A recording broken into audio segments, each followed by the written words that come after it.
بسم اللہ الرحمن الرحیم۔ عقیدہ ختم نبوت اسلام کی بنیاد ہے۔ عقیدہ ختم نبوت کا تحفظ امت مسلمہ کے اجتماعی فریضہ ہے۔ امت مسلمہ کو عقیدہ ختم نبوت کے تحفظ اور قادیانیت کی سنگینی سے آگاہ کرنے کے لیے عالمی مجلس تحفظ ختم نبوت عملی طور پر میدان عمل میں مصروف ہے۔ طیبہ میں ہی جھوٹے مدعیان نبوت کا فتنہ نمودار ہو چکا تھا۔ چنانچہ آپ کی حیات طیبہ میں ہی مسلمہ کذاب نے جھوٹی نبوت کا دعویٰ کر دیا۔ ہجرت کے 10ویں سال بنی حنیفہ کے ایک وفد مدینہ منورہ میں آپ کی خدمت میں حاضر ہوا۔ اس وفد میں مسلمہ کذاب بھی شامل تھا۔ تمام افراد نے اسلام قبول کیا۔ مسلمہ کذاب جب یمامہ میں گیا تو وہ مرتد ہو گیا اور اس نے نبوت کا دعویٰ کر دیا۔ بہت سے لوگوں نے اس کے دعویٰ کو قبول کر لیا۔ چنانچہ اس نے اپنی قوم کے 10 افراد کو سفیر بنا کر حضور اقدس صلی اللہ علیہ وسلم کے پاس بھیجا اور ان کے ہاتھ ایک خط بھیجا جس میں تحریر تھا کہ میں آپ کے ساتھ نبوت میں شریک ہوں، نصف دنیا آپ کی ہے اور نصف میری ہے۔ مسلمہ کذاب کے اس خط کو آپ صلی اللہ علیہ وسلم پڑھ کر جلال میں آ گئے اور مسواک کی لکڑی جو اس کے دست مبارک میں پکڑی ہوئی تھی فرمایا، اللہ کی قسم اگر وہ مجھ سے اس کو بھی مانگے تو میں اس کو نہیں دوں گا۔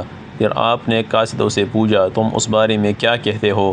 تو انہوں نے کہا، ہم وہی کہتے ہیں جو مسلمہ کہتا ہے۔ آپ نے فرمایا، اگر قاصد کو قتل کرنا منع نہ ہوتا تو میں تمہاری گردن اڑا دیتا۔ چنانچہ حکم دیا کہ مسلمہ کے خط کا یہ جواب لکھا جائے، محمد الرسول اللہ صلی اللہ علیہ وسلم کی طرف سے مسلمہ کذاب کو، اما بعد، زمین اللہ کی ہے، وہ اپنے بندوں میں سے جس کو چاہتا ہے اس کا وارث بناتا ہے اور انجام متقین کے لیے ہے۔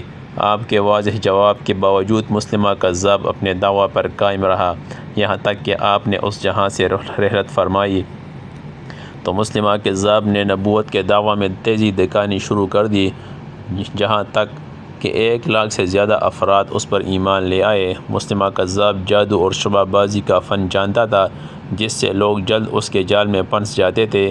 حضرت ابوبکر صدیق رضی اللہ تعالیٰ عنہ نے اس فتنہ کے خاتمے کے لیے حضرت خالد بن ولید رضی اللہ تعالیٰ عنہ کی قیادت میں لشکر ترتیب دیا۔ مرتدین کی سرکوبی اور قلع کما کے لیے حضرت ابوبکر صدیق رضی اللہ تعالیٰ عنہ نے 11 لشکر تیار کیے تھے۔ مسلمہ کذاب بہت طاقت پکڑ چکا تھا۔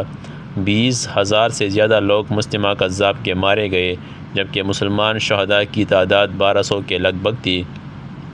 ان شہداء میں 700 صحابہ کرام رضی اللہ تعالیٰ عنہ اجمعین قرآن کے حافظ تھے۔ اس لڑائی میں مسلمہ کذاب حدیقۃ الموت میں چھپ گیا۔ مسلمانوں کی ایک جماعت اس کے پیچھے گئی اور اس باغ میں شدید جنگ ہوئی۔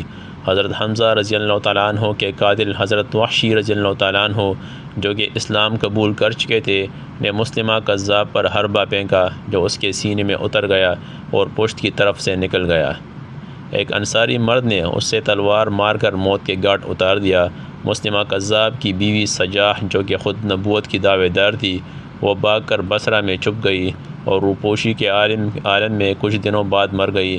اسی طرح مسلمہ کذاب کے فتنے کا ہمیشہ کے لیے خاتمہ ہو گیا۔